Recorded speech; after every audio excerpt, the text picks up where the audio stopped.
Hello, my name is Attila Szabó, and I am an academic skills tutor in the School of Education and Professional Development at the University of Huddersfield.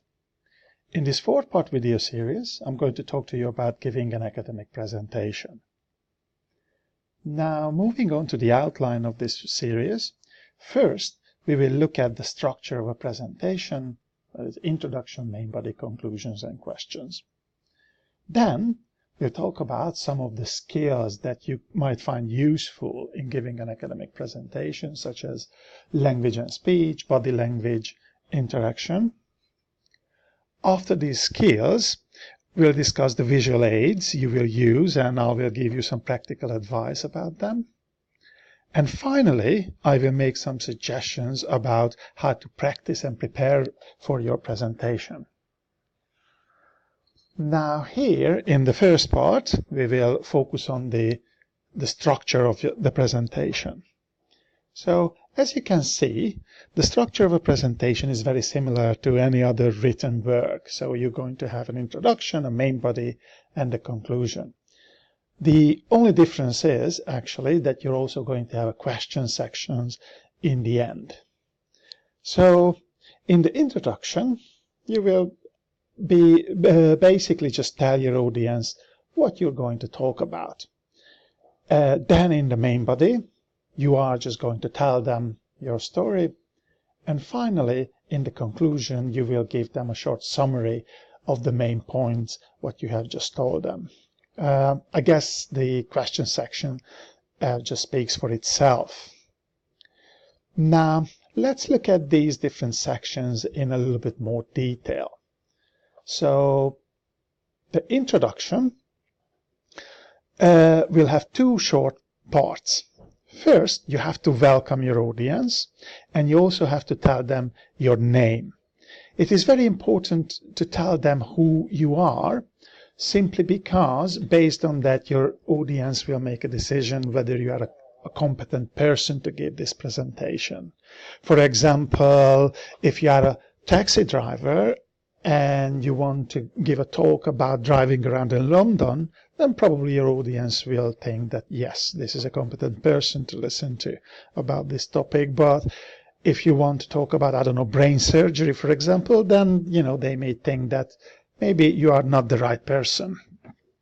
Okay? Apart from this, you also want to tell your audience about the title of your presentation or the topic of your presentation and how long your presentation is. And finally, you want to let your audience know that in the end, they will be able to ask questions. So, for example, hello, my name is Attila Szabó, and I am an academic skills tutor at the School of Education and Professional Development at the University of Huddersfield. In this 15-minute talk, I'm going to talk to you about how to give an academic presentation. At the end of the talk, there will be time for you to ask questions. So basically, this is the first part of the introduction, and it shouldn't be very long. It's about 15 seconds. Now, in the second part, you want to provide an outline for your talk. It is very important because it's kind of like an itinerary for your audience, so they will know that where you are in the talk, or perhaps, for how much longer they will have to wait for the end of your presentation. And this is the second part of the introduction. And as you can see, this will be rather short. The whole introduction will take about 30, maybe 40 seconds. Now, moving on to the main body, it is recommended in the literature that you divide the body of your presentation into manageable sections. So, for example, if your talk is about an hour long, then you can divide the main body into 20 or 15-minute sections. Basically, this means that you are going to have 3 or maybe 4 main points that you are going to discuss for about 15 or 20 minutes. But if your presentation is shorter, let's say a 20-minute presentation, then you might decide that your sections will be 5 minutes long, and obviously you will have 4 main points that you want to discuss here, and so on and so forth. The content of your presentation, of course, is up to you, but you mustn't forget that basically in a presentation you are telling your audience a story. And because you're telling a story, then you have to decide on a logical sequence in which you are going to tell them this story. So you will have to decide what is the best way that your audience will understand it.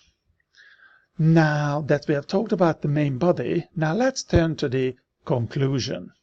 In the conclusion, you will need a strong finish. Basically, you want your audience to leave with a clear message, so you should give them a summary of your main points. Finally, you will have the question sections, but again, I think it's sort of self-explanatory. You will field any questions your audience have at the end of your talk. So in conclusion, in this part we talked about the structure of a presentation, and we talked about the 2 short parts of the introduction and what is that you should include in the introduction. So basically you tell them what you are going to tell them. Then we also looked at the main body and talked about how you should divide the main body into shorter manageable parts that are logically sequenced. And finally, we talked about the conclusion and how you should summarize your main points. And of course, in the end, field any questions.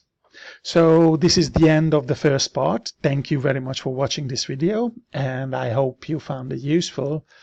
Ta-ta.